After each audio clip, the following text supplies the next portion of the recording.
Hello बच्चों, आप सभी का स्वागत है मेरे YouTube चैनल सरल हिंदी पाठशाला में। बच्चों, पिछली वीडियो में हमने लिंग के बारे में जाना। आज हम सभी वचन के विषय में जानेंगे। आइए बच्चों, इसकी परिभाषा देख लेते हैं। शब्द के जिस रूप से उसके एक अथवा अनेक होने का बोध हो उसे वचन कहते हैं। एक या अनेक मतलब उससे पता चलेगा कि कोई एक चीज़ है या बहुत सारी चीज़ें हैं। हिंदी में बच्चों दो वचन होते हैं। संस्कृत में हमारे तीन वचन होते हैं, एक वचन, द्विवचन और बहुवचन। हिंदी में मात्र दो वचन होते हैं, एक या बहुवचन। एक वचन किसे कहते हैं बच्चों? शब्द के जिस रूप में उसके एक होने का बोध हो उसे एक वचन कहते हैं। संख्या में एक होने का बोध हो बच्चों, जैसे लड़का, पतंग, पुस्तक, गाड़ी, पुरुष आदि। और बहुवचन किसे कहते हैं? आइए जान लेते हैं। शब्द के जिस रूप से एक से अधिक व्यक्तियों अथवा वस्तुओं का बोध हो उसे बहुवचन कहते हैं। अब हमारा जो लड़का था एक वचन, उसको लड़के जब हो गया तो हमें पता चल रहा है बहुत सारे लड़के हैं, तो वो बहुवचन हो गया। ऐसे ही पतंगें, पुस्तकें, गाड़ियाँ, पुरुषों आदि। बच्चों, वचन संबंधी कुछ विशेष नियम हैं, आइए उनको भी जान लेते हैं।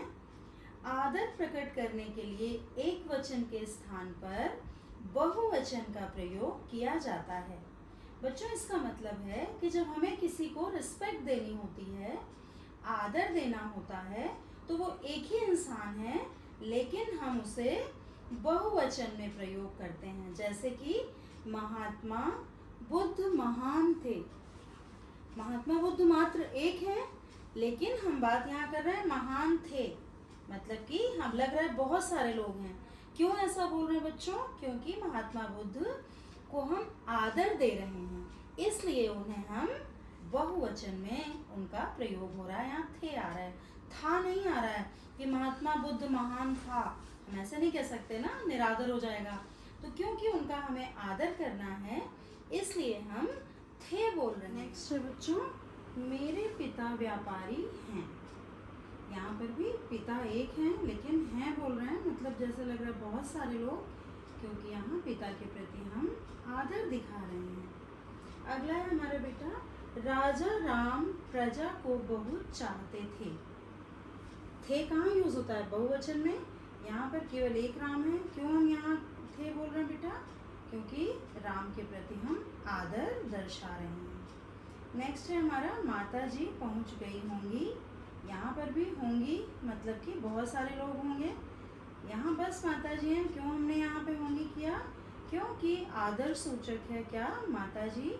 और जहाँ पर भी हम आदर दिखाते हैं वहाँ बहुवचन का प्रयोग किया जाता है। अगला नियम है बच्चों हमारा, अपना अधिकार, अभिमान या बड़प्पन जताने के लिए भी मैं के स्थान पर कभी कभी लोग हम बहुवचन का प्रयोग करते हैं। जैसे मालिक जो है वो अक्सर, प्रायः मतलब अक्सर, नौकर से ऐसे ही बात करता है। कैसे?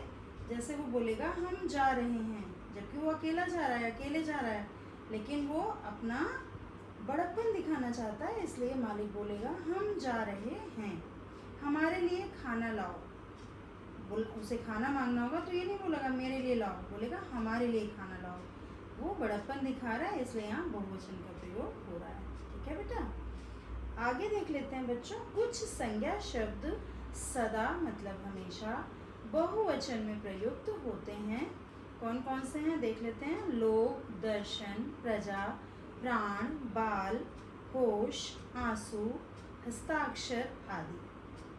पहला है इसमें बेटा, कृपया अपने आंसू पोंछ डालिए। यहाँ पर आंसू यूज हुआ है।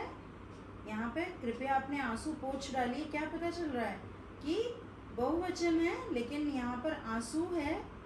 आंसू भाई हो सकता है एक आंसू टपक रहा हो, लेकिन हम बहुवचन ही प्रयोग कर रहे हैं क्योंकि यहाँ पर हमारा ये नियम बना हुआ है। अगला देख लेते हैं। पुलिस को देखकर सोहन के होश उड़ गए। क्योंकि यहाँ होश यूज हो रहा है, इसलिए यहाँ पर बहुवचन का प्रयोग हुआ है। ऐसे ही मेरे बाल झड़ते हैं। बाल एक है या बहुत सारे हैं? यहाँ पर हम झड़ते हैं बोलते हैं, बहुवचन का प्रयोग करते हैं, क्योंकि यहाँ पर नियम है कि बाल जहाँ पर यूज़ होगा वहाँ पर बहुवचन आएगा। नेक्स्ट है हमारा बेटा, आज के लोग सीधे बात तक नहीं करते। यहाँ पर लोग में हो सकता है केवल एक आदमी हो जो सीधे बात नहीं कर रहा हो, लेकिन यहाँ क्योंकि लोग यूज़ हो गया तो इसलिए ये बहुवचन हो गया बच्चों। अगला नियम है हमारा बच्चों, देख लेते हैं इसमें क्या बताया जा रहा है। जनता, वर्षा, पानी, दूध, आग, पुलिस और भीड़, ये सभी शब्द हमेशा एक वचन में ही प्रयोग होते हैं। इनको देख लेते हैं कैसे प्रयोग हो रहे हैं ये वाक्य में। जनता ने आंदोलन छेड़ दिया है। यहाँ देखिए जनता है, बहुत सारे लोग हैं जनता में, लेकिन यहाँ पर छेड़ दिया है हम बोल रहे हैं, नहीं बोल रहे हैं, एक वचन बोल रहे हैं, क्योंकि हमारा नियम ऐसा ही कह रहा है। अगला है हमारा बेटा, कल बहुत वर्षा हुई थी। बहुत भी बोल रहे हैं लेकिन वर्षा बोल रहे हैं, वर्षाएं नहीं बोल रहे हैं, तो वर्षा है इसलिए यहाँ पर एक वचन। नेक्स्ट है, मुझे ठंडा पानी दीजिए। पानी भी एक बूंद थोड़ी है, बहुत सारा पानी है, लेकिन यहाँ एक वचन है क्योंकि नियम ऐसा कह रहा है। नेक्स्ट है हमारा, उसे गर्म दूध दो। दूध भी एक बूंद थोड़ा ही है, थोड़ा सा थोड़ा ही है, बहुत सारा दूध है, लेकिन यहाँ पर एक वचन में ही ये प्रयोग हुआ है। अगला है हमारा बेटा, मकान को आग ने घेर लिया है। अब आग ने पूरे मकान को घेर लिया है, लेकिन मतलब आग बहुत ज़्यादा है, लेकिन यहाँ पर क्योंकि नियम में ऐसा बताया गया है इसलिए आप देख रहे हैं एक वचन में ये प्रयोग किया गया है। नेक्स्ट नियम है हमारा बच्चों, देख लेते हैं इसमें क्या बताया जा रहा है। कुछ एक वचन शब्द जैसे गण, लोग, जन और वृंद, ये सभी समूहवाचक शब्दों के साथ जुड़कर बहुवचन के रूप में प्रयोग होते हैं। लोग के बारे में तो आपने पहले भी पीछे भी देख लिया था कि हमेशा बहुवचन में ही प्रयोग होता है। तो देख लेते हैं इसका प्रयोग क्या हो रहा है बेटा। अध्यापक गण यहाँ बैठे हैं। बहुत सारे अध्यापक हैं, समूह बताया जा रहा है अध्यापकों का, इसलिए ये यहाँ बैठे, अध्यापक गण यहाँ बैठे है, नहीं है केवल बैठे हैं। आगे बेटा, मजदूर लोग अपने काम पर जाएं, है ना, मजदूर लोग, बहुत सारे मजदूर हैं, अपने काम पर जाएं। बहुवचन यहाँ पर आपको दिख रहा है बहुवचन का प्रयोग। आगे है बेटा, छात्र वृंद आजकल ग्रीष्मावकाश का आनंद ले रहे हैं। बहुत सारे छात्र हैं तो इसलिए यहाँ पर वृंद हो गया, साथ में छात्र वृंद बहुवचन का प्रयोग हो गया। नेक्स्ट है हमारा बेटा, प्रजा जन अनुशासन का महत्व समझें। पूरी प्रजा के बारे में बात हो रही है, तो यहाँ पर आप देख रहे हैं ये बहुवचन में इसका प्रयोग हो गया। तो यहाँ पर आपने सारा बहुवचन और एक वचन का नियम बच्चों जान लिया। आइए बच्चों अब हम लोग जान लेते हैं प्रतियोगी परीक्षाओं में पूछे जाने वाले कुछ महत्वपूर्ण प्रश्नों के बारे में। ये कुछ प्रश्न हमने आपके लिए लिखा है बेटा, कि जिससे आपको पता चल जाए कि किस प्रकार के प्रश्न आते हैं आपके एग्जाम्स में। चलिए देख लेते हैं। जैसे कुछ शब्द आपको दे दिए जाएंगे, उनको आपको बदलना होगा बहुवचन में। नीचे दिए गए शब्दों को बहुवचन में बदलिए। तो आप देख रहे हैं, जैसे आपके लिए पुत्र है तो उसका पुत्रों, पुस्तक है तो पुस्तकें, स्त्री है तो स्त्रियां, बच्चा है तो बच्चे, गुरु है तो गुरुजन, सखी है तो सखियां और मेज है तो मेजें। तो ये आपके ऐसे प्रश्न लिखे होंगे, इनके आपको बहुवचन में आपको दिखाना होगा इसका बहुवचन में क्या प्रयोग है। ये मैंने आपके लिए बहुत सारे इसीलिए लिख लिए हैं बेटा। अगला प्रश्न है हमारा, बालक पढ़ता है। वाक्य को बहुवचन में कीजिए, कीजिए मतलब बदलिए। तो बालक पढ़ते हैं, इसका उत्तर क्या होगा, मैंने आपके लिए उत्तर भी लिख दिया है आपकी आसानी के लिए। तो बालक आपको सभी को पता है कि बालक बदलता नहीं है, उसमें आगे क्रिया बदल गई। तो बालक पढ़ते हैं, अगर बालक पढ़ता है, पता चल रहा है हमें क्रिया से कि एक बालक पढ़ रहा है, तो हमें यहाँ पर क्रिया बदल देंगे तो हम हो जाएगा, वाक्य चेंज कैसे होगा, बालक पढ़ते हैं।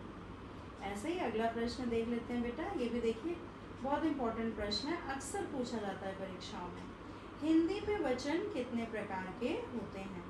यहीं पे कंफ्यूज हो जाता है बच्चा कि क्योंकि हमें संस्कृत भी पढ़ाई जाती है, कंपलसरी है संस्कृत भी बेटा, 8 तक सीबीएसई में कंपलसरी है, तो इसलिए सीबीएसई वाले बच्चों को तो बहुत ही दिक्कत होती है। तो 2 प्रकार के एक वचन होते हैं, कौन कौन से हिंदी में? एक वचन और बहुवचन। हिंदी में कितने प्रकार के वचन होते हैं? एक वचन और बहुवचन। संस्कृत में 3 वचन होते हैं बच्चों, एक वचन, द्विवचन और बहुवचन। यहाँ पर कंफ्यूजन अपनी दूर कर लीजिए और इसको याद कर लीजिए कि संस्कृत में 3 और हिंदी में 2 प्रकार के वचन होते हैं। अगला प्रश्न है हमारा बच्चों, कौन से संज्ञा शब्द बहुवचन में भी रूप परिवर्तन नहीं करते? बहुत इंपॉर्टेंट क्वेश्चन है बेटा, इसको आप लोग बिल्कुल ध्यान में बिठा लीजिए। हिरण, मनुष्य, पानी और दूध, ये आपके रूप अपना परिवर्तन नहीं करते, बहुवचन में भी सेम यूज होते हैं जैसे कि एक वचन में यूज होते हैं। ठीक है, जैसे वाक्य हम देख लेते हैं। हिरण दौड़ रहा है, अगर हम बोलेंगे एक हिरण दौड़ रहा है, लेकिन हम बोलेंगे हिरण दौड़ रहे हैं, तो वो हमें पता चलेगा कि बहुत सारे हिरण दौड़ रहे हैं।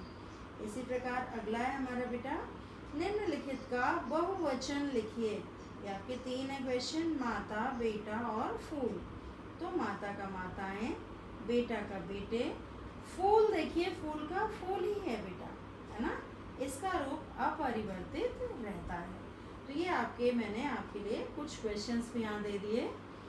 तो ये हमारा वचन टॉपिक आज पूर्ण हो गया बेटा, कंप्लीट हो गया। अब हम मिलते हैं अगले वीडियो में नए टॉपिक के साथ। बच्चों, अगर आप लोगों को ये वीडियो पसंद आई हो, आपके लिए ये उपयोगी है, तो आप लोग इसको चैनल को सब्सक्राइब करें, अपने दोस्तों के साथ शेयर करें। धन्यवाद बच्चों।